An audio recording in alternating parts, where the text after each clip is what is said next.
200 men went east for grain. None came back. The scouts find them the next morning, 8 miles out, in a dry watercourse, carts burned, oxen still standing in the traces, and the men strung along 400 yards of stream bed, in the order they had been walking in. Never formed, never given the time. Almost all of them were killed by arrows. There is not one arrow on that ground. Somebody walked the length of the stream bed afterwards and pulled them out. There is not one dead Mongol either. That is day 4 of Julius Caesar's campaign against Genghis Khan. Both men real, about 1,200 years apart, and this meeting is not, and neither are the numbers. By day 5, the entire army is moving inside a hollow square. And for the next 9 days, nothing the Mongols own can touch it. Arrows arrive at 150 yards and stand in shields. The lancers do not come at all. Caesar has found the answer in a single day. It is a very good answer, and there is exactly one thing wrong with it. A square cannot attack anybody. On day 6, he turns north for the supply base. Because 40,000 men eat, and there are 11 days of grain in the carts. He gets there on the 7th, and it is a burned outline in a field. Granary walls standing, nothing inside, and the wheat around it fired while it was still green, which takes effort, and which nobody did by accident. The garrison is gone too, not stormed. Both roads out were cut, and after a week of that, a garrison walks out looking for food and gets caught in the open doing it. North is finished. So Caesar turns west, and on day 8, the vanguard finds a well with 2 dead horses in it. They drink anyway, because it is 11 miles to the next water. 200 are sick by nightfall, and 40 still are a week later, which in an army that has to keep moving is 40 dead. West costs him a day he does not have. None of it is a battle. All of it is a hand on his shoulder, and the hand is not even deliberate. 100,000 riders means 400,000 horses. 4 or 5 to a man, and 400,000 animals eat a landscape bare in days. So a Mongol army cannot concentrate for long and does not want to. It lives as a dozen columns spread across 100 miles, feeding, which puts it on every road in the country without anyone deciding to. Burn the north, foul the west, block the valley south. with a column that only has to be seen. By the 9th day, there is one line of march left that reaches food before the grain runs out, and it crosses 12 miles of open grass with nothing on it at all. Genghis has been sitting at the far end of it since the day before. The Mongols come at the northern face before Caesar has finished forming. 2,000 riders at a canter, and the outer cohorts get their shields locked with about 90 seconds to spare. The arrows arrive first. Then the horses do, not into the line, along it, at 40 yards. And the men shooting are close enough that a legionary in the second rank can see one of them clearly, a boy of maybe 19, on a dun pony, loosing on the turn with both hands off the reins, and doing it again 11 seconds later. He is inside 100 yards and he is still alive. Every Roman on that face understands this is going to be the whole day. 200 Romans down in 20 minutes. Perhaps 40 riders killed, and the Mongols pull off, and Caesar finishes forming the Orbis in the space that buys him. A hollow rectangle a mile on its long side, 4 ranks of shields on every face, the baggage and the wounded and the eagles in the middle. No flank, no rear, 40,000 men in one closed shape, and it takes an hour to build. The Mongol archers come round it while it forms, loose lines, wide spacing, riding out to the north and the south until the ends of them are past seeing. And behind the archers, in the center, 10,000 armored lancers form up and do nothing at all. They are the only part of that army built to hit something, and Genghis puts them where he can see them and leaves them there. He is on a small horse just in front of them, close enough to be shot at, and neither he nor they will move for 6 hours. Genghis has to destroy this army. A Roman force left intact means the province is not taken, while Caesar only has to get home with one.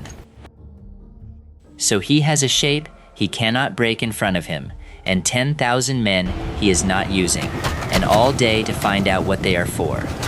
The shooting proper starts at 9, and it does not stop. Our legionary is on the northern face, in the second rank. His shield takes 4 in the first hour, and gets heavier every time. One comes in under the rim at an angle nobody planned, and goes through his boot into the arch of his foot, and he makes a sound and stays standing, because the man behind him has nowhere to put him. The square is working. That is the first hour. Men hurt, nobody breaking, and the Mongols paying nothing for it. The square is working! By 11 o'clock, 1,100 Romans are down. Not killed, down, which is a different problem, because a man with an arrow through his shoulder is lying in the middle of the square being stepped over, and the middle of the square is where everything is. By noon, the wounded are the problem. There are 2,000 of them in there. The carts cannot take them, and the ground inside is being fought over by stretcher parties. And the moment Caesar accepts that he cannot leave them, he has accepted that he cannot move quickly, which is the whole argument. He tries anyway. The rectangle steps off toward the Mongol center, 40,000 men moving at the speed of one ox cart with a broken axle, because that is what a closed formation with its own wounded inside it moves at. Twice it bulges. Each time, the archers are at 60 yards inside a minute, working the bulge where the shields have come apart. He makes a mile in 2 hours, and pays 400 men for it. And the Mongol front has given ground at exactly the pace he was walking. At 1 o'clock, the Mongol center breaks.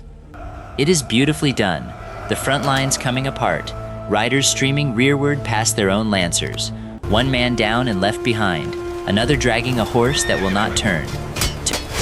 To men who have spent 4 hours being shot at by an enemy they cannot reach, it looks exactly like the day turning over. And the 9th goes! Not on orders!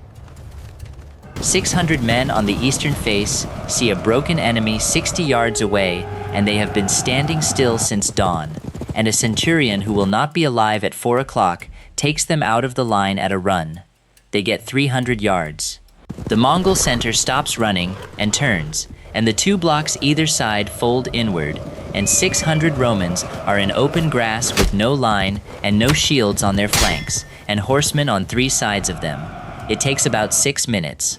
From inside the square, the men on the eastern face can see all of it, and can do nothing about any of it. The moment they go out to help, the square is open. 600 of his own men are being killed 400 yards away in full view of the eastern face, and Caesar sends nobody. That is the whole decision, and he makes it in about 4 seconds, and every man on that side of the square watches him make it. The Mongol center reforms, walks back to 150 yards, and starts shooting again. The wings arrive at 2. Our legionary hears it before he sees it, the noise on the northern face changing pitch, and then the same noise starting behind him on the south. The 2 tumens that rode out of sight at dawn have spent 6 hours going round, and they come in at bowshot on both flanks within a few minutes of each other. And the first he knows of it is an arrow that comes over the men behind him from the wrong direction entirely and takes the shield out of the hand of the man to his left. This is the nurgi, a hunting ring, closed slowly around something that cannot get out. The Orbis holds, because it was built for exactly this. A man on the southern face turns round, and he is a front-rank soldier again. But the wounded in the middle are now being killed, where they lie by arrows dropping in from 4 sides. The oxen are down and screaming in the traces, and there is nowhere left inside that rectangle that is not the front. By 3 o'clock, Caesar has lost 4,000 men. And killed perhaps 1,000. So he attacks the ring. He picks the western tumen because it arrived last and is least settled, and he sends 6 legions Picks the western tumen out of the western face in a wedge with the 10th at the point. 24,000 men come out at a walk that becomes a run. For 11 minutes, this is the most one-sided fighting anywhere on that plain. A horse archer at 150 yards is untouchable. A horse archer, with a legionary's hand on his bridle, is a lightly armored man on a small horse holding a weapon he cannot use. The wedge goes in, and the front of that tumen stops existing.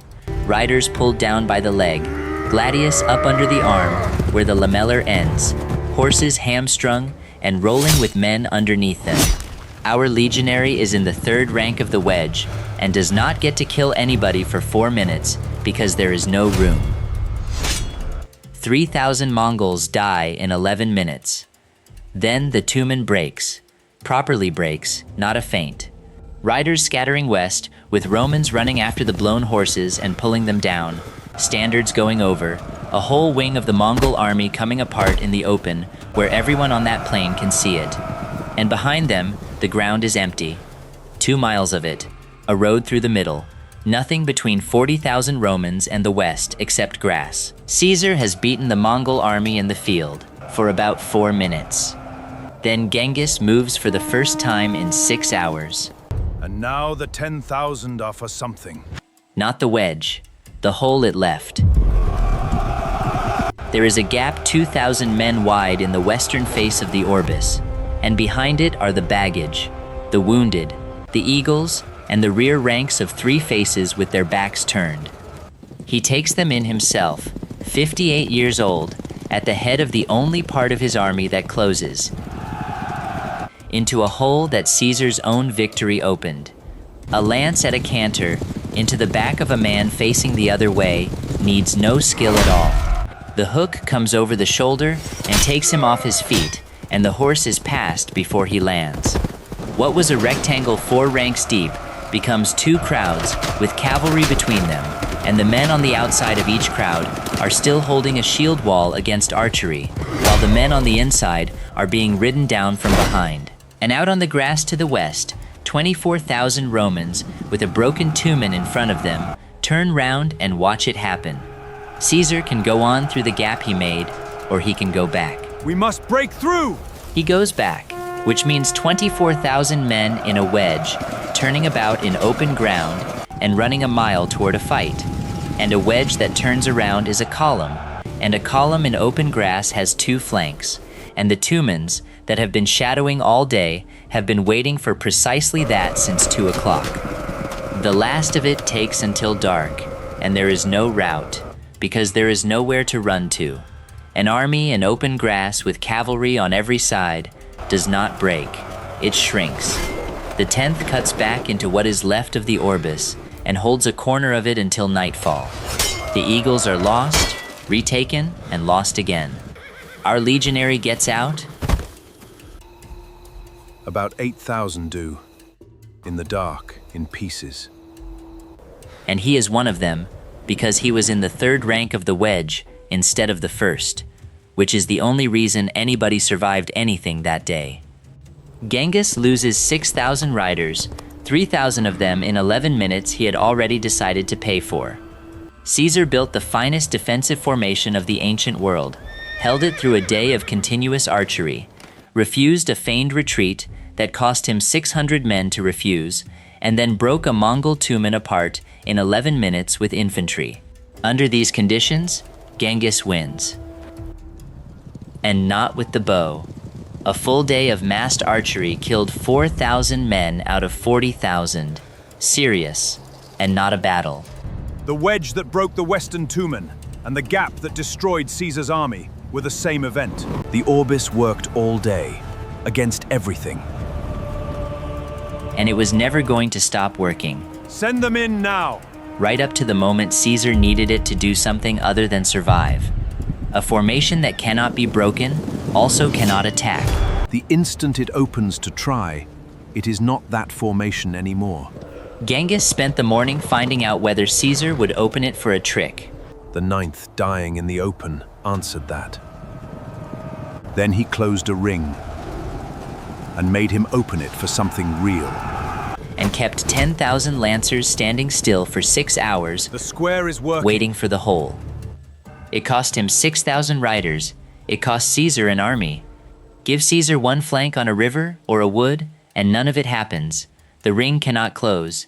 The wings have nowhere to ride, and a legion that cannot be surrounded fights cavalry all day and wins. The variable was never the arrows. It was whether there was anything on that field to put his back against. And 9 days of burned grain, fouled wells, and blocked valleys had chosen that for him before the two armies ever saw each other. The figures are modeled rather than recorded, and the heaviest assumption is the ground. The 200 in the stream bed on day 4 were lying in the order they had been walking in, because nobody gave them time to form. 9 days later, 40,000 of them formed perfectly, held all day, and were taken apart in the 20 minutes they stopped.